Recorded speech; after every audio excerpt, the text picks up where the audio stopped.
Hello everyone, welcome to my channel.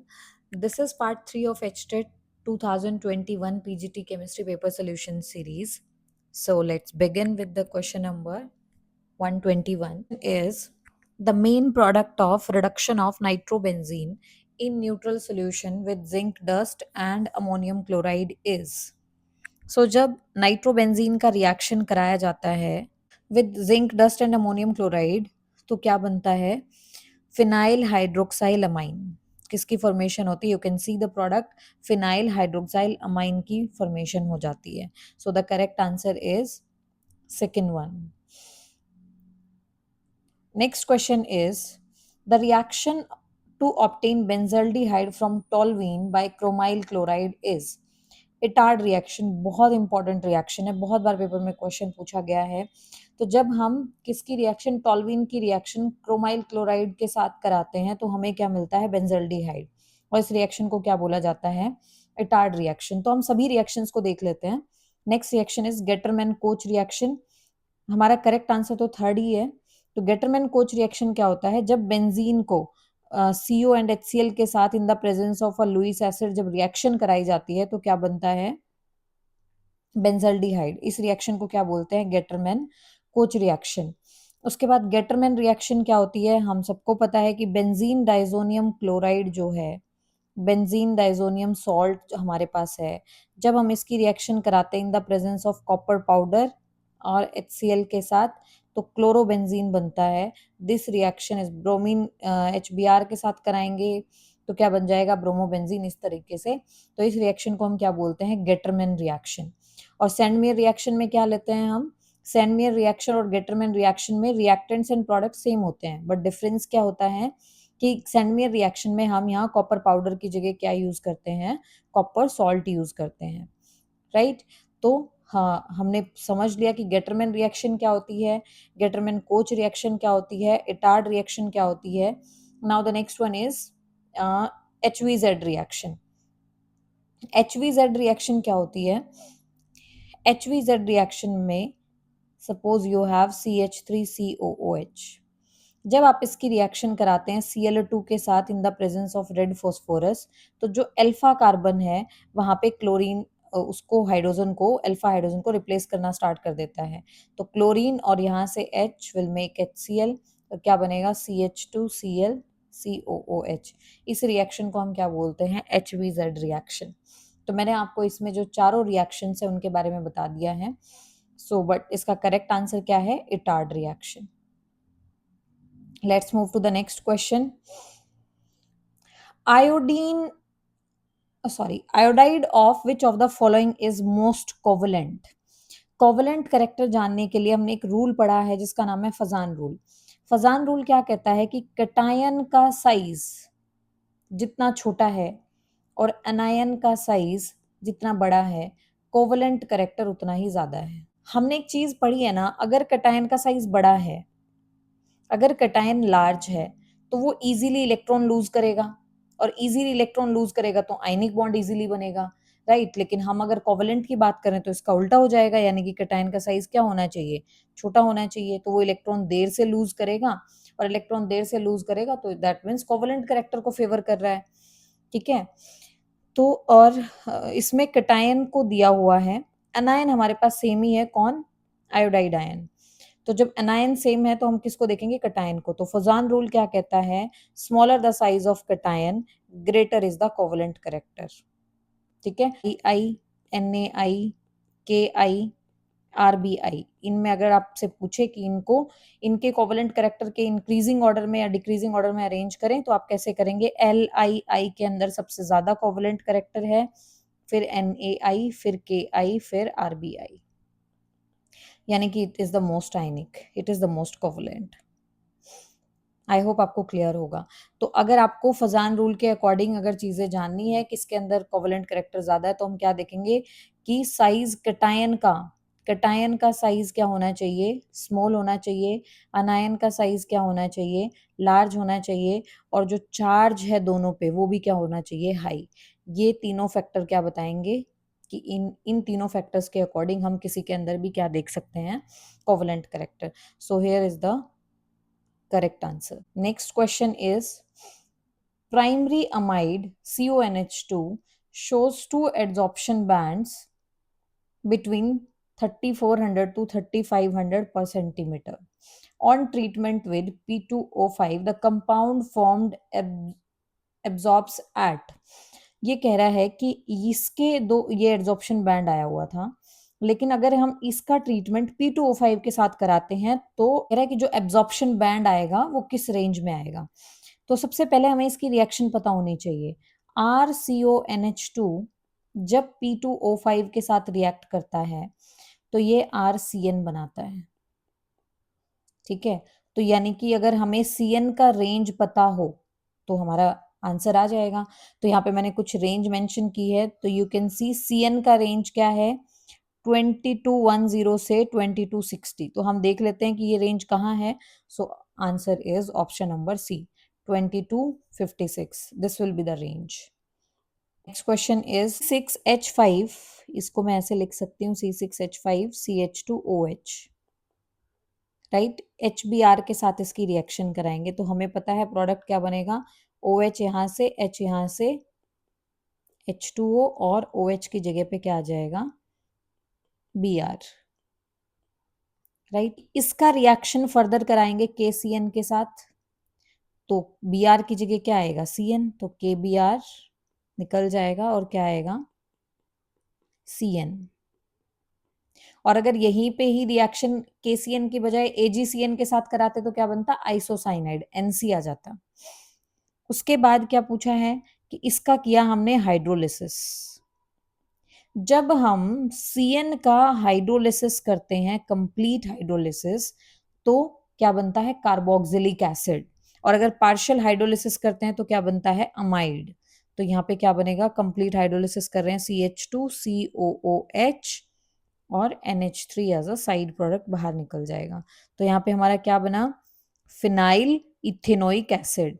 इसका नाम क्या है, इसका कैसे नोमेनक्लेचर करेंगे CH2COOH, तो 2 कार्बन की चेन है तो इथेनोइक एसिड और 1 पोजीशन पे कौन है फिनाइल, तो इसका नाम क्या होगा फिनाइल इथेनोइक एसिड।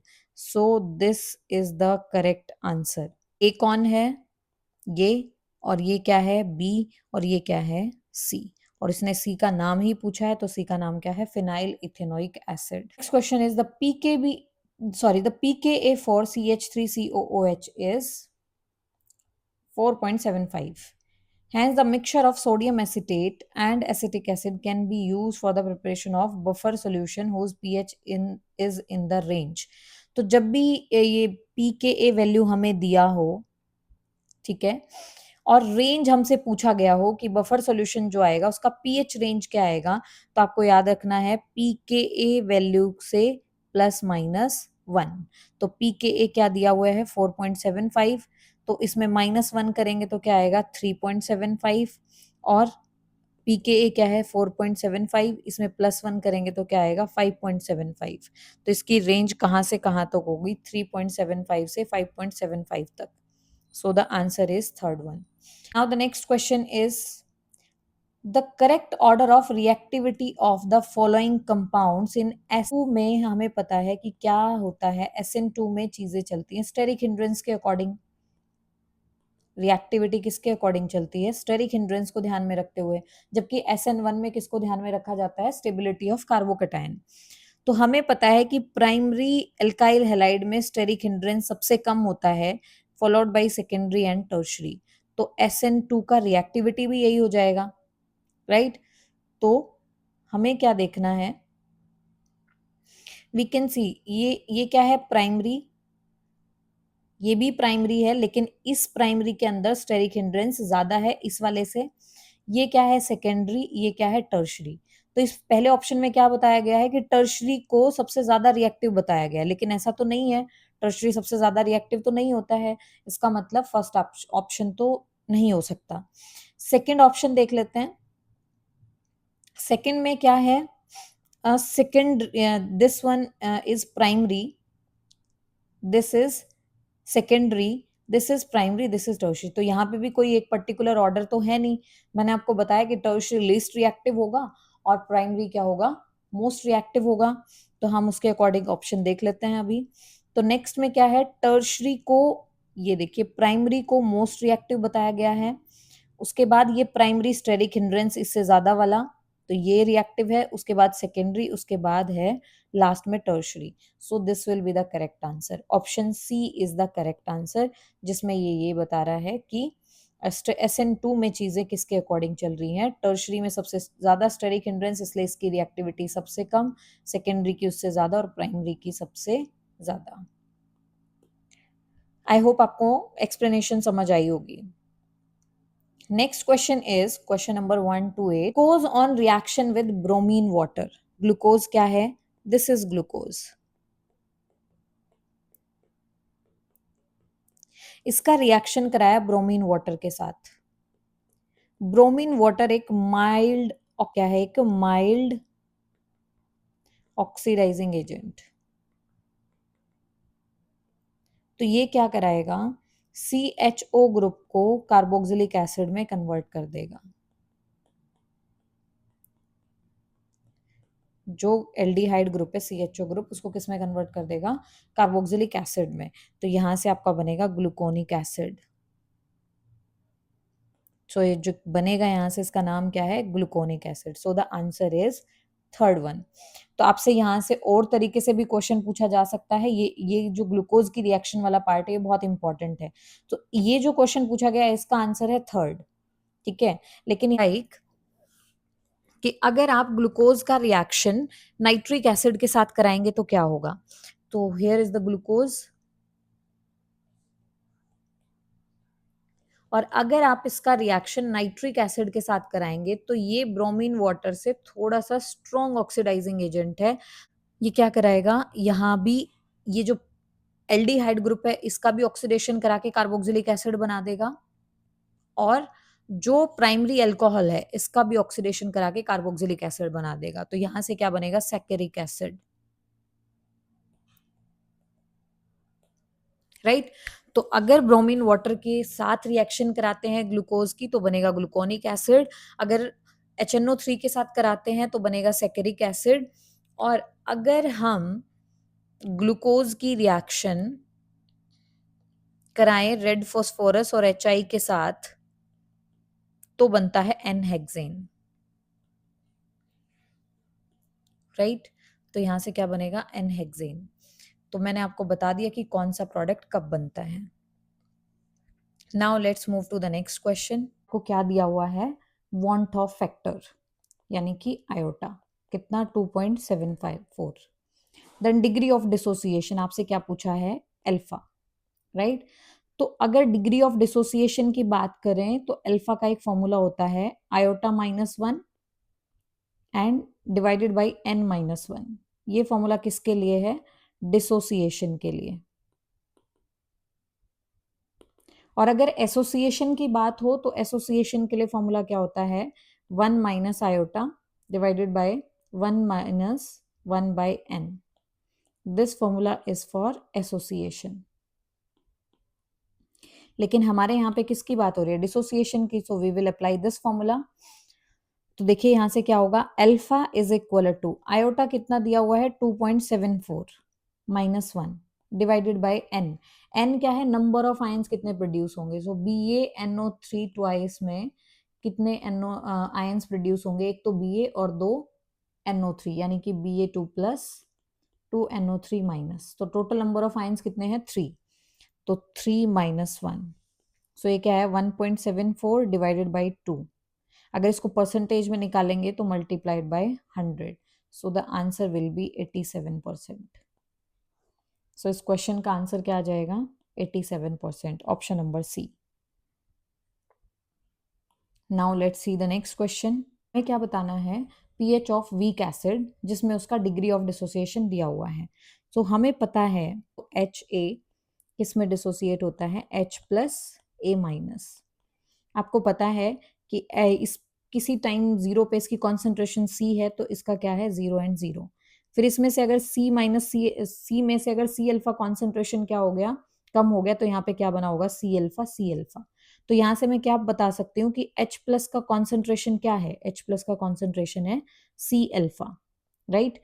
तो सी हमारा कितना दिया हुआ है, यू कैन सी सी कितना दिया हुआ है 1 मोलर, कॉन्सेंट्रेशन इज 1 मोलर।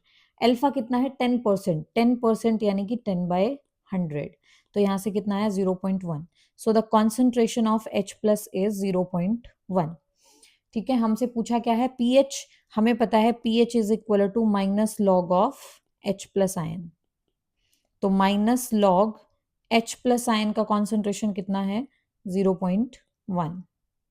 इसको सॉल्व करेंगे तो माइनस लॉग 0.1 को क्या लिख सकते हैं 10 का पावर -1। तो आपको पता है कि ये 10 का जो पावर में होगा वो कहाँ आ जाएगा आगे, तो क्या आएगा -1 log 10, और log 10 का वैल्यू क्या होता है 1, तो माइनस माइनस क्या हो जाएगा plus, so the answer will B 1। सो जो वीक एसिड दिया था उसके पीएच कितनी थी 1। Now the next question, the Z is atomic number, तो उसको पीरियोडिक टेबल के किस फैमिली में रखा जाएगा। एक्चुअली मैं इस तरीके से याद रखती हूँ कि जो 113 है, ठीक है, उसको 13 ग्रुप में रखा जाता है। अगर मैं पी ब्लॉक से बात करूं 1114 को 14 में, 115 को 15 में, 116 को 16 में, 117 को 17 में, 118 को 18 में, और 119 को कहाँ रखा जाएगा। अब 18 के बाद तो ग्रुप होते नहीं है, तो कौन सा ग्रुप आएगा फर्स्ट, और 120 को किस में रखा जाएगा सेकेंड ग्रुप में। तो यहाँ से ये आप याद कर सकते हैं 113 से लेके 1120 तक कि किस किस को किस किस ग्रुप में रखा जाएगा। आई होप आपको क्लियर होगा। तो इसने पूछा 120 को कहाँ रखा जाएगा, तो 120 को रखा जाएगा एल्कलाइन अर्थ मेटल में, क्योंकि सेकेंड ग्रुप का नाम क्या होता है alkaline earth metal, second group को ही बोलते हैं, इसीलिए इसको कहाँ रखा जाएगा सेकेंड ग्रुप में, यानी कि alkaline earth metal. The next question is 75% of the first order was completed in, यानी कि आपको दिया हुआ है T75%, कितना 32 मिनट्स। ठीक है, what is the half life, half life पूछा है, यानी कि T50 आपसे पूछा है। तो अगर आपको डायरेक्ट रिलेशन याद है तो अच्छा है, क्वेश्चन जल्दी हो जाएगा। तो आपको पता है T75/T50 इज इक्वल टू 2, ये होता है हमारा। ठीक है, तो आपसे T50 पूछा है, तो मैं क्या निकाल सकती हूँ T75/2 is equal to T50। तो T75 आपका कितना दिया हुआ है 32/2 इज इक्वल टू 16, यानी कि T50 यानी कि T हाफ आपका कितना आएगा 16 minutes. So the answer is 16 minutes.